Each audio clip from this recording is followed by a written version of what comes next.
Olá, esse aqui é o quarto dia do meu diário de leitura e hoje a gente vai ler o livro de Romanos, capítulo 4, versículo 13 até o versículo 16. Não foi mediante a lei que Abraão e a sua descendência receberam a promessa de que ele seria herdeiro do mundo, mas mediante a justiça que vem da fé. Pois, se os que vivem pela lei são herdeiros, a fé não tem valor e a promessa é inútil, porque a lei produz ira, e onde não há lei não há transgressão. Portanto, a promessa vem pela fé, para que seja de acordo com a graça, e seja assim garantida a toda a descendência de Abraão. Não apenas aos que estão sob o regime da lei, mas também aos que têm fé que Abraão teve. Ele é o pai de todos nós. Então, trazendo um pouco de background aqui nesse texto, né?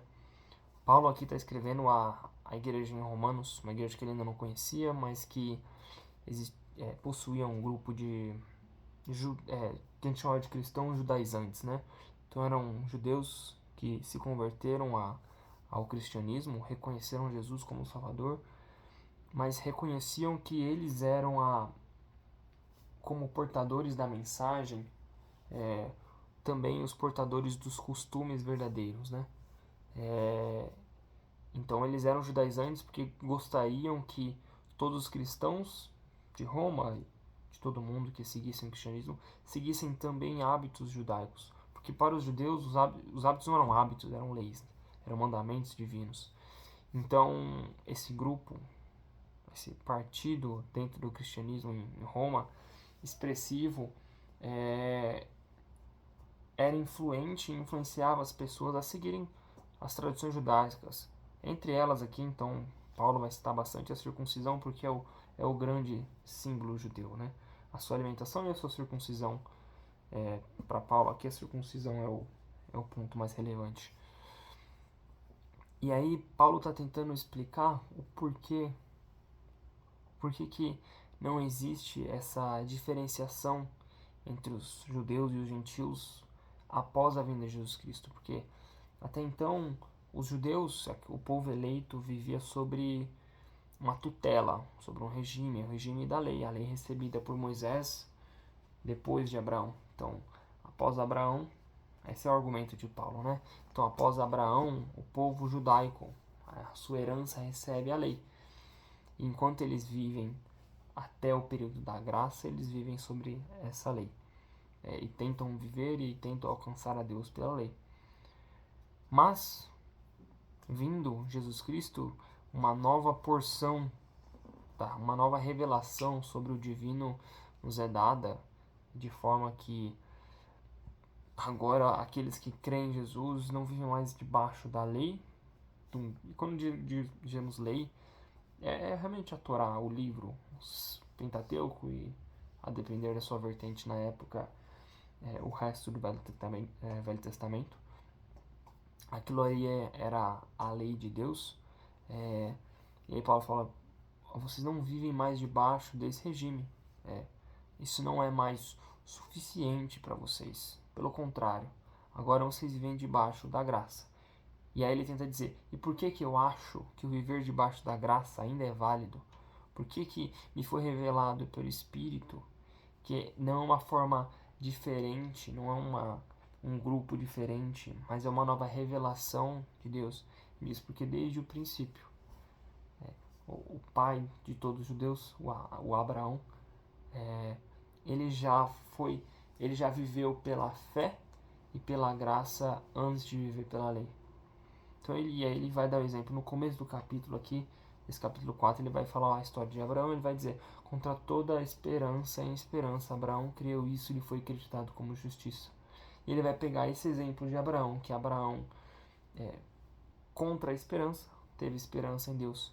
Antes de ter lei, ter mandamentos, e ter Torá, e ter uma regra formal de povo, de sociedade, de indivíduos, antes de tudo isso, Abraão teve fé em Deus.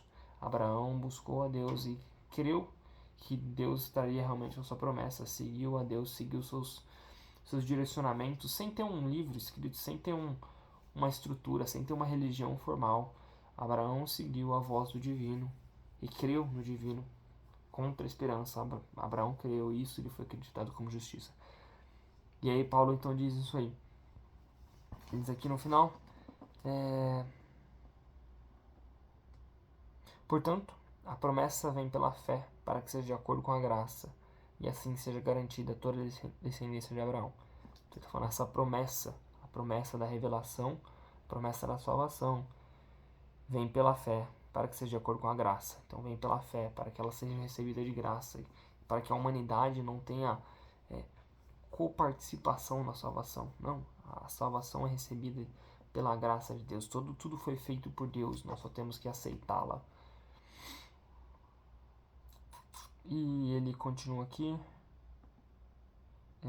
não apenas aos que estão sob o regime da lei, mas também aos que têm a fé que Abraão teve. Ressoando, né?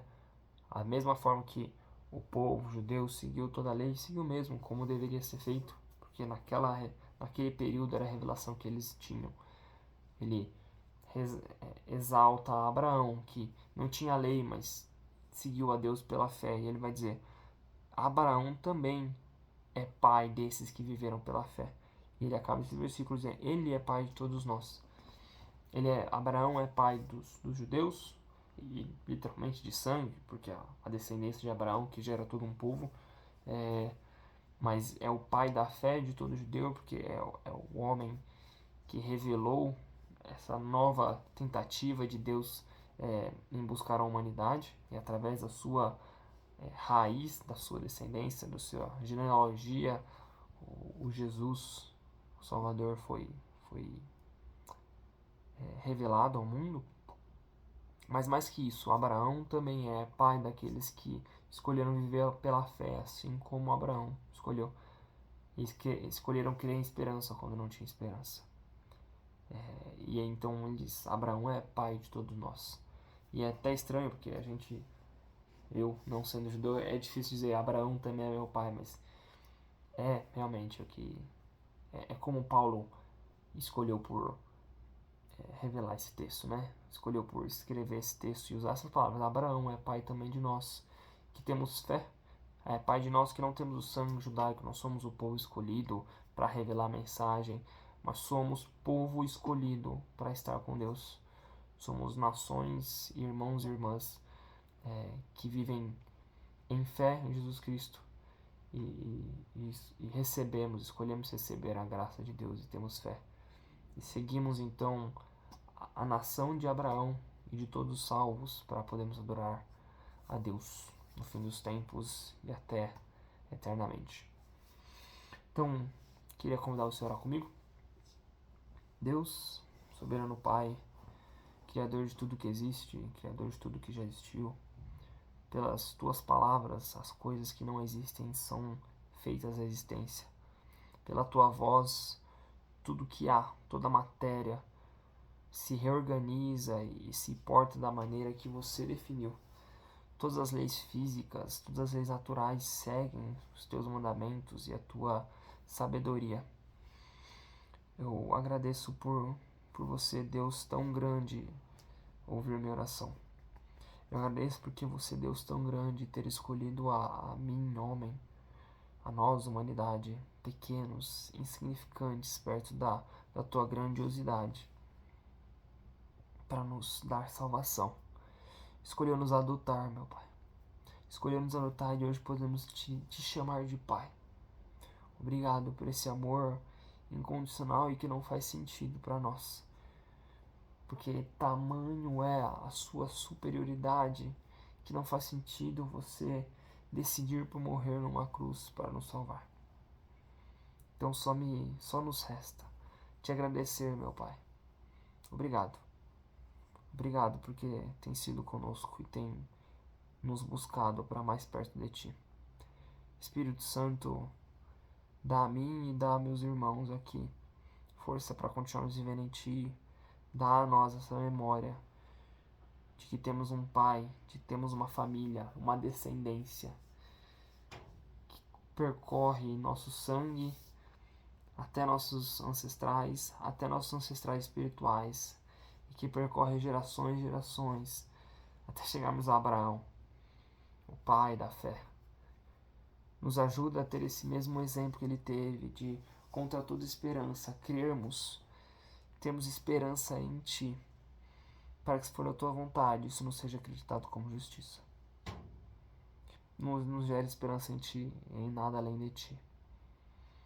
Toma nossas mentes, nossos corações, Espírito Santo, e revela-te a nós. Revela teu amor, tua bondade, tua justiça, tua grandiosidade, e que isso não saia de nossas mentes e corações. Amém. Obrigado por você que esteve aqui. Até uma próxima. Tchau, tchau.